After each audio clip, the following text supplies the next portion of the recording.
Welcome, Jesters. First, this is not America's war. I'm sure you all know what I'm talking about, the current conflict going on between Israel and Iran, a long time in the making, but I do think a lot of us are going to have to start asking ourselves a very important question. I know it's a bit evocative of the Clinton era, but we do need to start asking ourselves, what is a war? What does that actually mean? Because, look, we don't want war. We voted for no war, and so far, we have been delivered no new wars. And as much as our friends on the left try to blame the president on this, this is entirely between Iran and Israel. Now, was Israel justified in doing this? Yes, they were. And it's simply because Iran, well, particularly the Islamic Republic of Iran, cannot be allowed to have nuclear weapons. And I'm not really interested in the fairness debate over this. Yes, it is okay for Israel to have nukes. It is not okay for the Islamic Republic of Iran to have nukes. That's just the reality of the world. But we will have to confront America's role in this fight, if any, and what happens if Iran does try to draw the United States into the conflict, because that is a very real possibility. And realistically, America cannot just do nothing.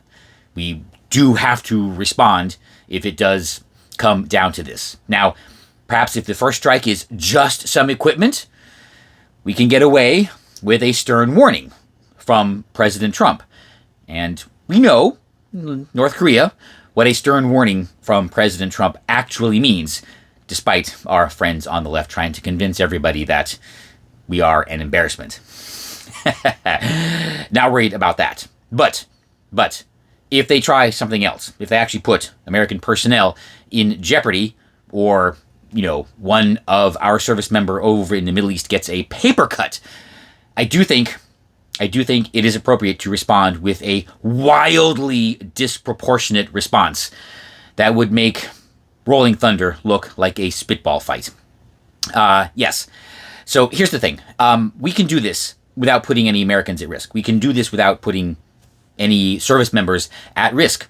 We can level every bit of military infrastructure that Iran has from the comfort and safety of Missouri or Diego Garcia, depending on, I don't know, maybe flip a coin. However the Pentagon makes those decisions, I don't really care. Right? And if we're worried about the cost of doing such, let's be real, it's a rounding error.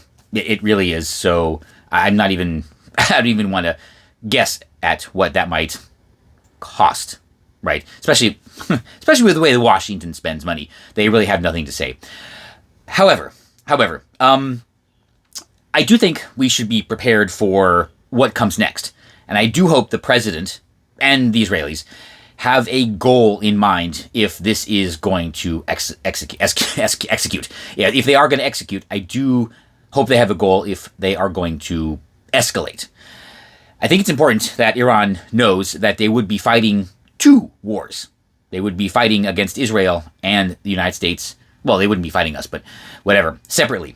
There can be no coordinated attack. We are not in this fight together. If Iran attacks us, we strike back on our own, right? This is not a global effort. We're not trying to recreate the Bush era. Yes, it is time for America to act America first, with or without Israel. So I'm just putting that out there. But what happens next? If the Islamic Republic is toppled, well, the natural progression would be, oddly enough, especially what happened yesterday, the restoration of the king. And I think a lot of people would be much more comfortable if we had an Iran of the 70s under the Shah than what we have today. I think that seems entirely attainable. And as President Trump is so fond of saying, if that were to happen, our partners in the Middle East can pay for it. They can pay for it all.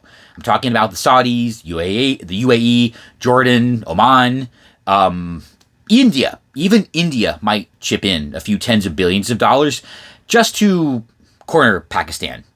Yeah, they would definitely be interested in something like that.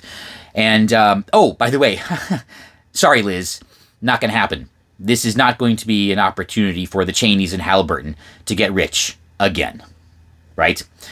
So whatever happens, yes, America must act in our own interests with or without Israel. I still trust the president, and if that means returning the king after the no king protest to Iran, yeah, I actually think that would be I think that would be best for the world.